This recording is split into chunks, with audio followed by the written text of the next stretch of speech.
Intégrité, respect, force, bienveillance et intelligence émotionnelle sont toutes des qualités que possède Sanji et qui font de lui, selon moi, un homme digne de respect. Mais en plus de ça, c'est un être humain comme un autre, avec des insécurités, des doutes et des relations compliquées avec sa famille. Ce qui fait que c'est très facile de s'identifier à lui. Contrairement par exemple à Luffy et Zoro. Eux, ils sont pas humains, c'est juste des avatars, une représentation parfaite d'une idée. Autrement dit, quand tu regardes Zoro, le but c'est pas que tu te dises « Oh waouh, quel être humain équilibré ». Non, le but c'est que tu le réduises à une seule idée, une seule caractéristique, comme par exemple la volonté. Maintenant, ça veut pas dire qu'ils sont inutiles, mais à l'inverse des personnages de type humain comme Sanji, qui sont faits pour qu'on puisse s'identifier à eux et qu'on puisse les prendre comme modèle, les personnages de type Avatar sont faits pour être des sources d'inspiration. T'es censé être inspiré par le fait que Zoro a tellement de volonté. C'est tellement une représentation parfaite de la volonté que tu le regardes et tu dis « Waouh, il faut que je sois plus comme ça ». C'est inatteignable, mais c'est une source d'inspiration. Mais si on se concentre sur Sanji et sur qu'est-ce qui fait de lui un rôle modèle tellement parfait, c'est le fait qu'il a mérité ses qualités. C'est pas qu'il les a développées au cours du temps, parce qu'en vrai, il est né avec la plupart d'entre elles, à part la force. Mais c'est le fait qu'il a été renié par son père à cause de ces mêmes qualités. Donc en fait, le challenge pour lui, ça a été de rester fidèle à lui-même, même face à ça, face à l'abandon par son propre père. N'importe quel être humain sur cette planète, il peut comprendre à quel point ça peut être écrasant de ne pas satisfaire l'attente de tes parents. Encore plus quand t'es tout petit. Quand t'es adulte, bah, tu peux relativiser. Vous êtes deux adultes en fait, vous êtes à égalité. Mais quand t'es enfant, ce que dit ton père, c'est la vérité quoi. Et il y a une citation de Freud qui dit que tu ne peux pas être un homme tant que ton père n'est pas mort. Ce à quoi Carl Jung a ajouté que cette mort peut être symbolique. Et ce qu'ils entendent par là, en tout cas c'est mon interprétation, c'est que tant que tu penses que quelqu'un sait comment toi tu devrais vivre ta vie, mieux que toi-même, il sait mieux que toi, tu ne peux pas être un homme. Parce que tu es esclave envers cette personne. Tu dois lui demander comment vivre ta vie, au lieu de prendre tes décisions pour toi-même. Donc c'est quelque chose de très humain. C'est comme un rite de passage que tous les garçons doivent passer pour devenir des hommes. Nous tous dans notre vie, il y a un moment ou un autre où on doit se rendre compte que notre daron, bah, c'est juste un être humain normal. Il n'a pas un livre avec toutes les réponses à toutes les questions du monde. Il n'a pas un livre avec « Ouais, qu'est-ce que je dois faire maintenant, papa ?» Il n'y a pas la réponse en fait. Genre, il prend juste une décision. Si tu lui demandes « Qu'est-ce que je dois faire maintenant, papa ?» il va juste prendre une décision. Et sur ce que tu dois faire, toi. Donc plutôt que faire ça, quand tu es un adulte, tu vas te demander à toi-même « Qu'est-ce que je dois faire ?» et tu vas prendre une décision. C'est ça être un homme. C'est prendre ses propres décisions et en assumer les responsabilités. Et tu passes de l'état d'un enfant qui doit écouter ses parents et qui doit faire ce qu'ils te disent de faire, à l'état d'adulte où en fait tout d'un coup tu es indépendant. Tu prends tes propres décisions. Donc c'est très clair que Sanji, lui, il a réussi à faire ça. Il a réussi à évoluer au-dessus de son père et à décider que voilà, c'est lui qui prend les décisions. Même si plus tard, il va au Barachi et il trouve entre guillemets un père de remplacement, Zeff. Quand on rencontre Sanji au début de la série, il n'est pas assujetti à Zeff. Il n'est pas dépendant de Zeff. Il se sent redevable envers Zeff. Il a perdu une jambe pour lui, mais il n'est pas assujetti à lui. Donc clairement, le moment, la plaque tournante pour Sanji, ce qui s'est passé qui a tout changé, c'est le moment où il quitte son père, son vrai père. Et c'est à Whole Cake qu'on va nous montrer ça. On va nous montrer que Sanji n'est plus du tout assujetti à son daron biologique. Mais avant de parler de Whole Cake, on va faire un parallèle avec la relation de Luffy et de Dragon.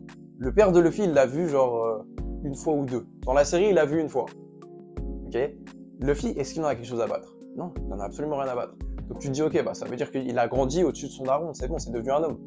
En quelque sorte, oui, mais c'est pas mérité, parce que c'est pas vrai, c'est pas un homme, comme je l'ai dit, c'est encore ce truc d'Avatar où ce n'est pas possible de faire ce que Luffy fait. Parce que Luffy, non seulement il a évolué au-dessus de son père, mais il a toujours été comme ça, déjà il est né comme ça, et en plus de ça, il en a rien à battre. Il n'est pas concerné par la relation avec son père. C'est-à-dire que tu lui parles de son père, il se dit ah oui, c'est vrai, lui c'est mon père. C'est pas humain ça. Et ça confirme que tu peux pas copier Luffy. Et même si tu le pouvais, c'est pas quelque chose que tu voudrais faire. Est-ce que tu veux être tellement libre que tu veux ne pas avoir de relation avec tes parents? Sûrement pas. Luffy, il le fait parce que voilà, c'est un personnage d'un manga, c'est un avatar. Il n'a pas besoin d'avoir une relation avec ses parents. Mais la plupart des gens, ils veulent avoir une relation avec leurs parents. À l'inverse, ce que Sanji a fait à Whole Cake par rapport à Judge, c'est parfait. C'est un comportement que tu peux prendre et tu peux le copier et l'appliquer dans ta vie et ça va marcher.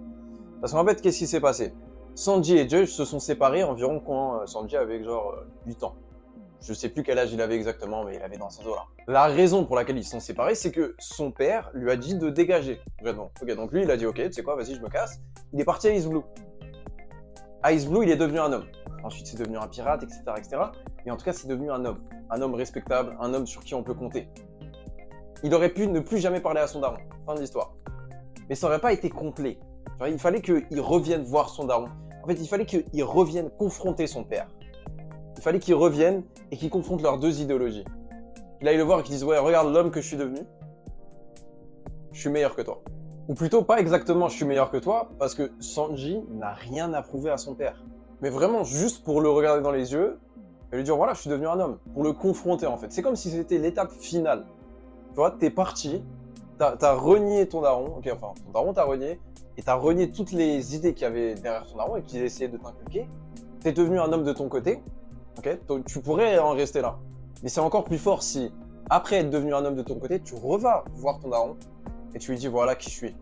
Et tu lui serres la main, tu lui dis voilà, j'ai aucune haine contre toi, mais voilà, je suis devenu un homme de mon côté, je crois en ces choses-là, toi tu crois en ces choses-là, je m'en bats les steaks. Fin d'histoire. Et Sanji, il fait ça, mais encore mieux. Parce que non seulement il va confronter son père, mais en plus de ça, il lui sauve la vie. Et pendant tout ce temps, son daron, lui, il a la haine contre lui et il lui dit « Ouais, tu devrais pas être comme ça et tout. » Et quelque part, en fait, c'est l'étape vraiment... C'est genre, c'est le summum quand genre... Son daron lui dit « Ouais, tu devrais pas être comme ça. » Et Sanji, il dit juste rien. D'un point de vue enfantin, tu pourrais te dire « Ouais, Sanji, c'est lui qui est en tort ici et tout. Vas-y, il se fait allumer. » Mais en fait, non, t'as rien à prouver. Sanji, il est suffisamment en sécurité avec lui-même pour ne rien avoir à dire à Judge. C'est-à-dire que son daron est en danger, ok. Il a aucune haine ni rien contre son daron. Il y va, il le sauve et il se barre. Il a rien à prouver. Et ça rejoint la citation qu'on disait tout à l'heure parce que le jour où tu peux t'accorder sur un désaccord avec ton père, ça veut dire que tu as grandi au-dessus de lui puisque tu reconnais le fait que, bah en fait, personne ne sait, juste moi je vais faire ce que je veux. Et Sanji, c'est exactement ce qu'il fait.